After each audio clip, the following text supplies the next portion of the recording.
Digital marketing, traditional versus digital marketing. Digital marketing అంటే పరిచయమే అక్కరకు లేని పదం ఇది. దీనికి ఇంటర్నెట్ ఒక గుండె లాంటిది. ఇది లేకుంటే డిజిటల్ మార్కెటింగ్ నడవడం ఉండదు. డిజిటల్ టెక్నాలజీ ద్వారా మన ప్రోడక్ట్‌ని, బిజినెస్‌ని, సర్వీసెస్‌ని ఆన్‌లైన్‌లో ప్రమోట్ చేసుకోవడం.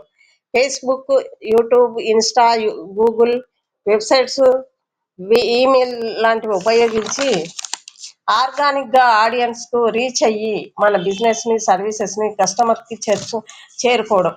ఇదే డిజిటల్ మార్కెటింగ్. అదే ట్రెడిషనల్ మార్కెటింగ్.